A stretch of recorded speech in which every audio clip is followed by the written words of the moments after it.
Nesse vídeo eu vou tratar com vocês a respeito do principal desafio que o investidor de longo prazo tem consigo durante toda a sua jornada como investidor. Não apenas no passo inicial, quando ele é iniciante, não, durante toda a jornada. E ao contrário do que poderia se pensar no primeiro momento, não se trata de evitar a sardinhagem, de não vender no fundo, ou seja, cometer os erros mais grosseiros do investidor, porque a resposta básica para o desafio do investidor de longo prazo seria não vender, porque vender no geral há um grande risco de você estar cometendo uma decisão errada, porque afinal de contas o processo de enriquecimento de longo prazo envolve a compra de ativos, não a venda. Mas não é esse o principal desafio. O principal desafio consiste em separar as narrativas dos fatos comprovados. E muitas vezes, para você fazer essa separação, vai envolver um juízo de valor do investidor. Porque, obviamente, quando uma situação é muito clara e devidamente demonstrada, não há mais uma narrativa. Na verdade, as narrativas tornar-se-ão muito fracas e fáceis de serem superadas. Como, por exemplo, uma empresa que entra em recuperação judicial. Uma empresa que entra em recuperação judicial ou que apresentou uma fraude contábil bilionária, como foi o caso recente da Americanas, nesse caso não há mais uma narrativa de que a empresa é ruim. Ela é ruim porque já se comprovou por meio de fraude contábil ou por conta de a empresa ter reconhecido a sua crise financeira e ingressado com o processo de recuperação. Quando estou falando aqui de narrativa versus fatos, são ocasiões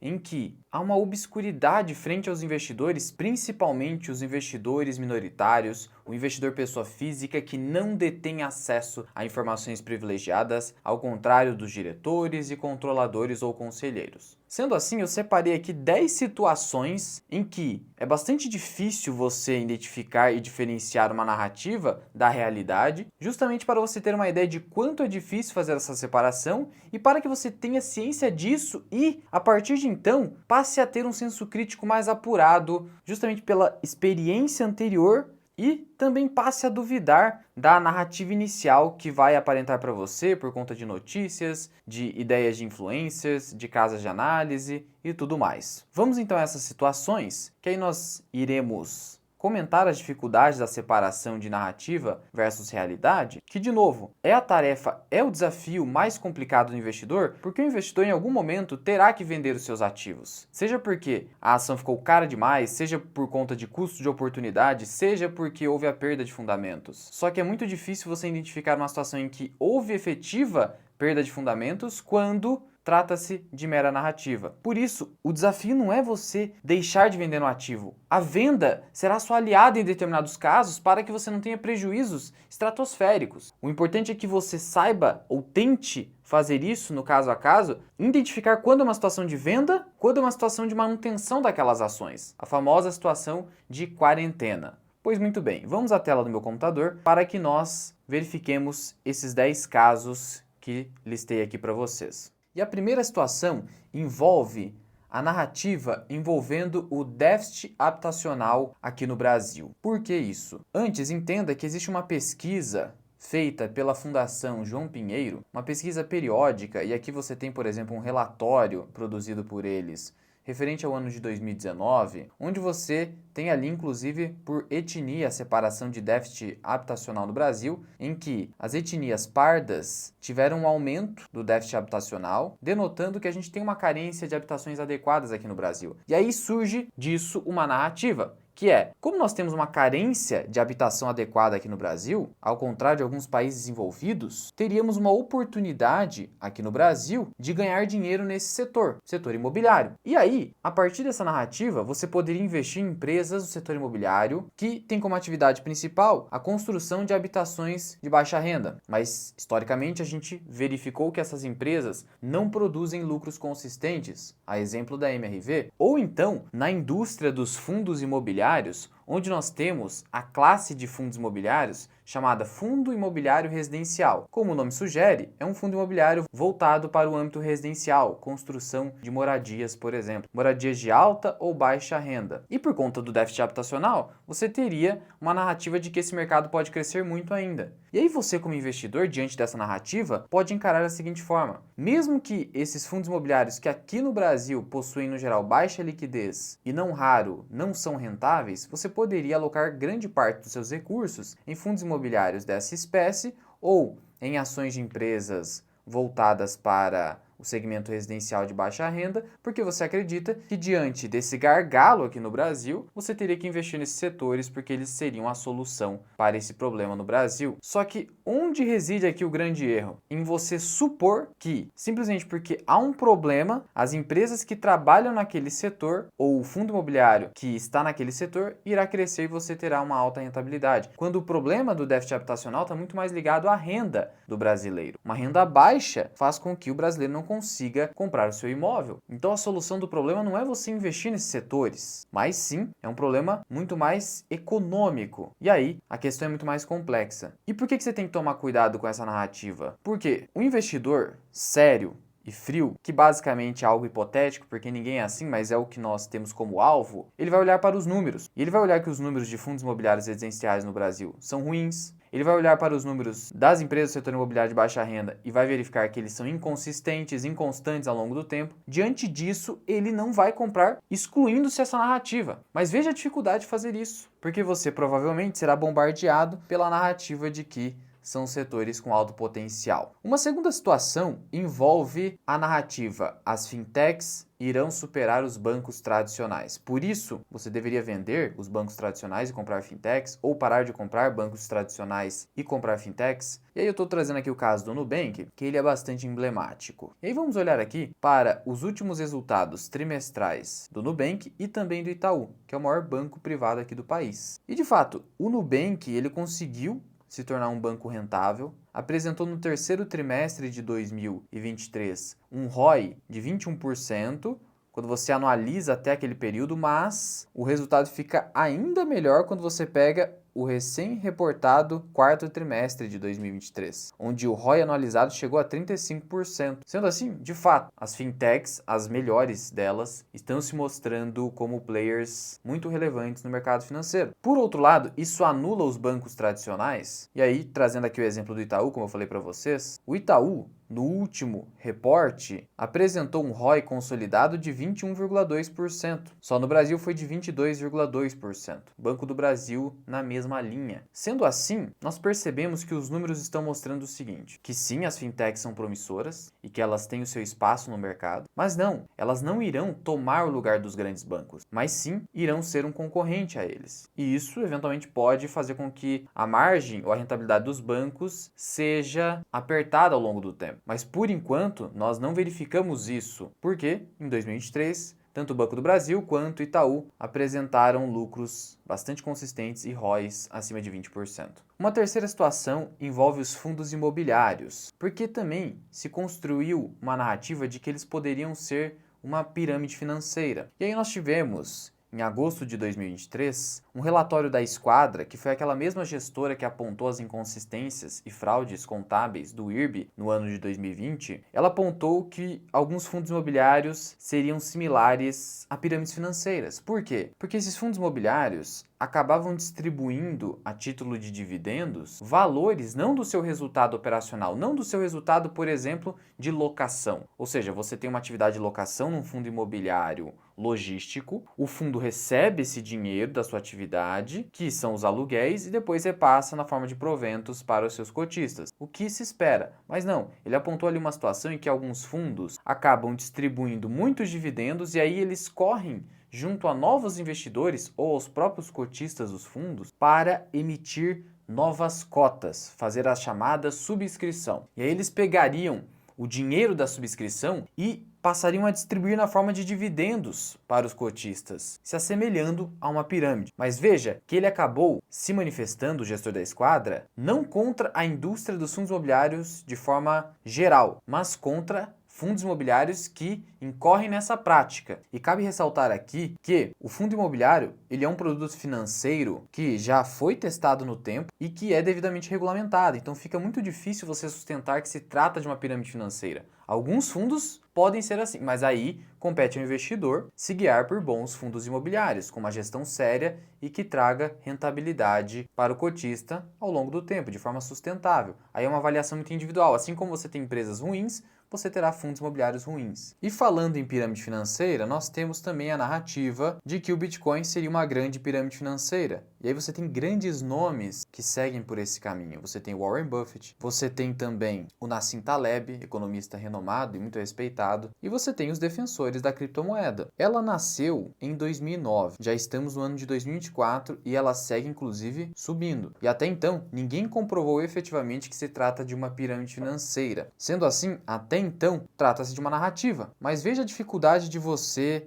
se guiar e decidir qual é a realidade. Afinal de contas, você tem opiniões de especialistas renomados contrários à ideia do Bitcoin. E como eu disse, a tarefa não é fácil, você precisará se guiar através dos seus estudos e estabelecer o seu próprio juízo de valor. Porque uma pessoa despreparada, por exemplo, compraria Bitcoin porque está subindo uma tendência de alta, por exemplo, aí ouviria a opinião do Nassim Taleb ou do Warren Buffett e falaria, meu Deus do céu, se esses grandes especialistas do mercado estão dizendo que é uma pirâmide financeira, eu vou sair. E essa pessoa vende e aí depois perde uma grande alta eventual. Então veja a dificuldade. Uma quinta situação envolve a suposta disrupção que as criptomoedas iriam ou irão fazer contra as empresas de cartão de crédito. Inclusive, em 2016, o Banco Santander divulgou um relatório falando que as empresas de cartão de crédito, incluindo Visa, Mastercard e na época a Cielo, poderiam sofrer com o Bitcoin, porque afinal de contas o Bitcoin iria baratear as transações. Contudo, o que nós temos visto hoje até então é que o Bitcoin não é muito utilizado ainda como meio de pagamento, mas vem sendo adotado ao longo do tempo, só que o que está prevalecendo é a utilização do Bitcoin como reserva de valor, como eu faço, e a Visa e a Mastercard, por exemplo, já começaram a tentar ali adotar o Bitcoin em parcerias com algumas corretoras. Em dados momentos, elas acabam deixando essas parcerias,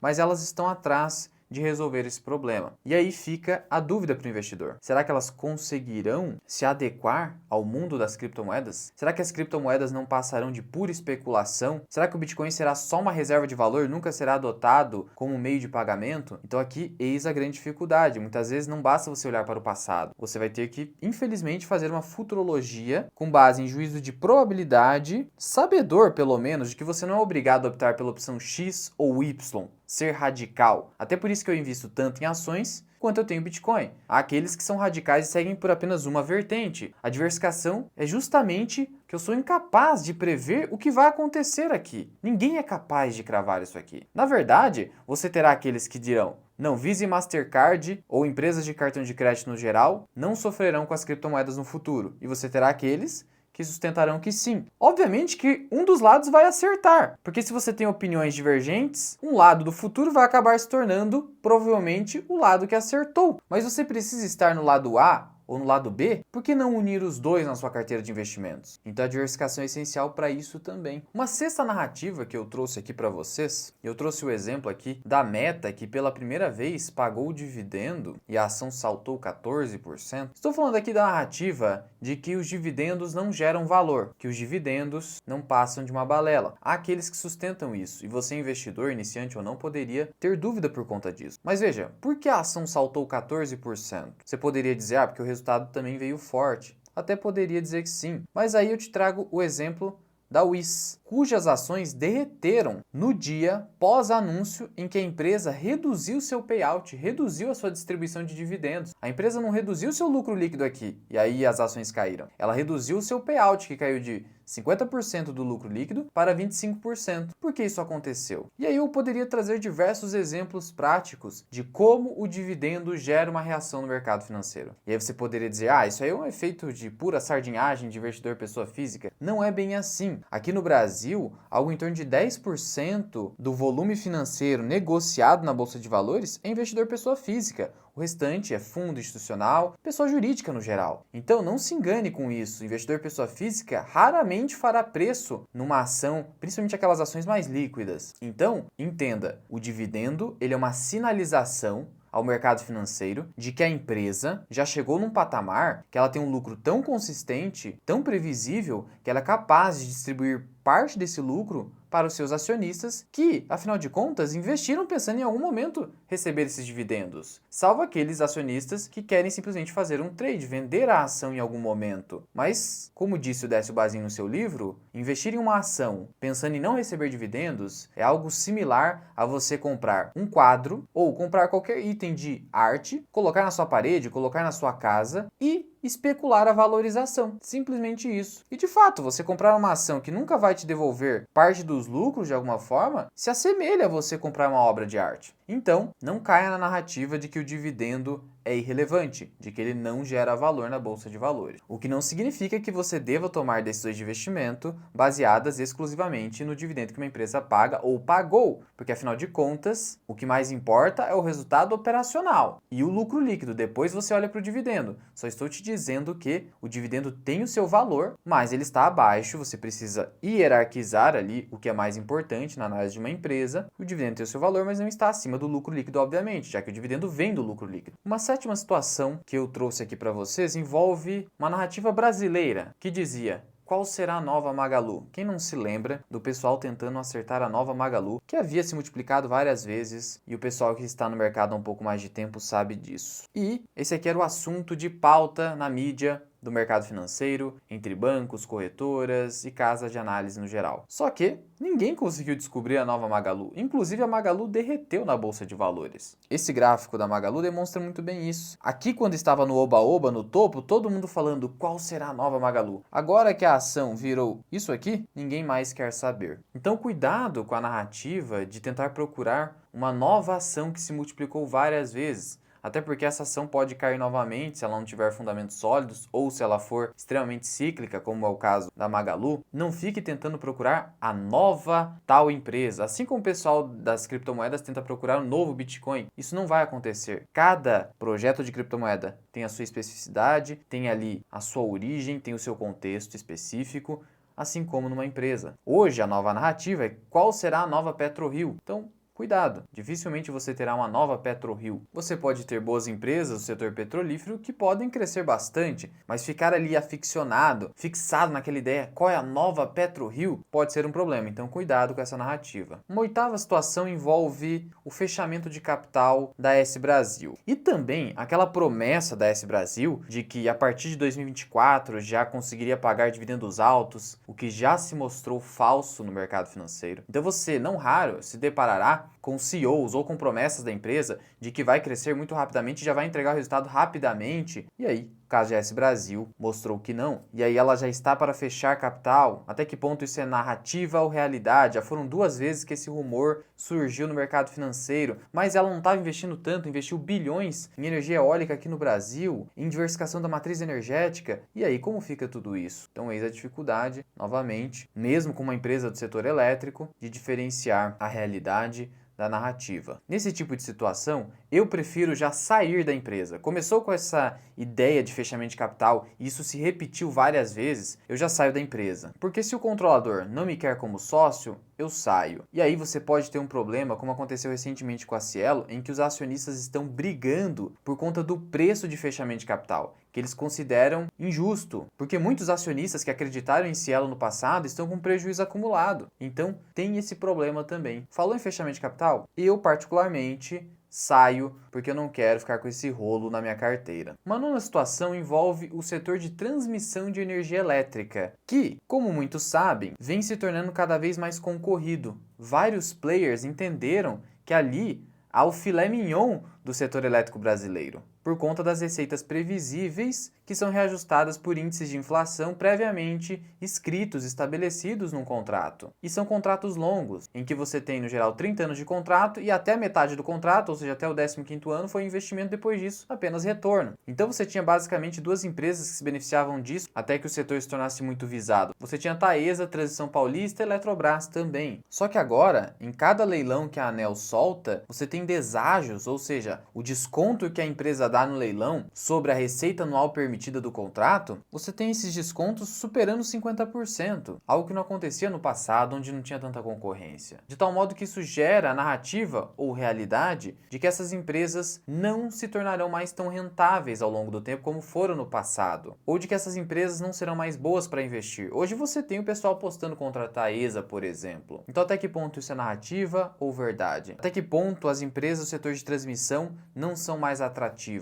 É evidente que esses maiores deságios farão com que os projetos dessas empresas serão menos rentáveis. Esse é um número e é matemática pura. Mas isso significa que elas deixaram de ser bons investimentos? Principalmente aquelas empresas que já possuem um bom histórico de entrega antecipada de projetos, de dividendos consistentes, de resultados consistentes. Ainda é muito cedo para você cravar e dizer, olha, agora esse setor virou uma commodity, margens apertadas, isso ainda não aconteceu. Portanto, cuidado com a narrativa e haja com cautela nessas situações. E uma décima situação que nós temos é a carência do Brasil no setor de infraestrutura. E aí nós tivemos recentemente o lançamento do programa governamental Nova Indústria Brasil, que prevê ali 300 bilhões de investimento pelo governo. E aí já começa aquela narrativa, quais ações vão ganhar e quais ações vão perder com esse plano de industrialização, sendo que a ideia de investir por conta de um programa governamental é por si só uma grande narrativa, porque o programa governamental pode se extinguir imediatamente, principalmente quando não envolve mais arrecadação para o governo. Uma empresa que depende do governo para ir bem não é uma boa empresa, uma empresa ultra dependente da política estabelecida naquele momento, da situação governamental, que pode se alterar por conta do mandato presidencial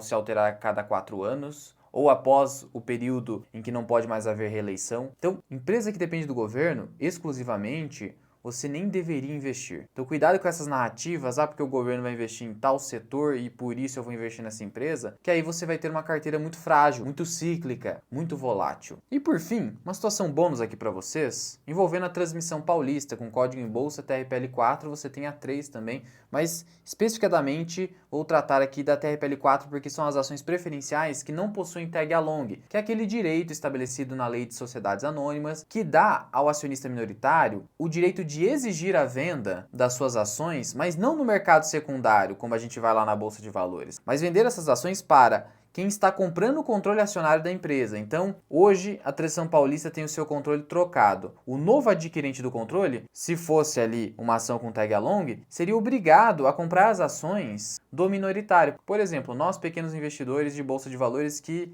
acabam investindo nessas empresas. Então, a gente poderia vender para eles por um preço mais interessante. Por quê? Porque você tem o direito não só de exigir a venda, como também de exigir um preço que já está definido na lei. Esse preço é de no mínimo 80% do preço que foi pago pelo adquirente do controle para comprar o controle acionário do então controlador. Então você tem esse direito, mas a TRPL4 não tem. E aí veja, as ações subiram mais de 25% nos últimos 12 meses. Trata-se de uma empresa que vem reportando resultados excelentes. Até então, nada concreto de fechamento de capital ou de mudança de controle acionário. Sendo assim, até que ponto há um enorme risco de ausência de tag along no caso específico de TRPL4? E você vai verificar isso, depende muito da empresa. Tem empresas que você tem que exigir, sem sombra de dúvidas, o tag along. Mas em determinadas situações você até poderia dispensar, ou não. E aí vai competir a você fazer essa diferenciação, o que é narrativa e o que de fato é realidade. E aí veja que aqui eu poderia ter trazido vários outros exemplos. E você vai se deparar com isso ao longo da sua trajetória como investidor e investidora. O fato é que, diante de uma situação como essa, de narrativas, de controvérsias, tente seguir pelo meio termo, sempre de forma ponderada, tentando evitar os radicalismos, diversificando, agindo com cautela, e não vendendo ou comprando imediatamente, tentando ponderar o máximo possível. Mesmo fazendo tudo isso, não significa que você tenha a garantia de que não vai errar, mas você tem a probabilidade de errar muito menos, porque você está agindo de uma maneira mais ponderada. Mas deixa aqui nos comentários se você concorda que esse é o maior desafio do investidor de longo prazo. Não se esquece de se inscrever aqui no canal e compartilhar esse vídeo com seus amigos. E lembrando também que nós temos a nossa planilha de preço teto de ações e fundos imobiliários no plano mensal e no plano anual. Vou deixar o link aqui na descrição e no primeiro comentário fixado, caso você tenha interesse. Muito obrigado por ter ficado comigo até aqui. Eu sou o Luan, esse que é o canal Mirai Invest. Até o próximo vídeo. Fui!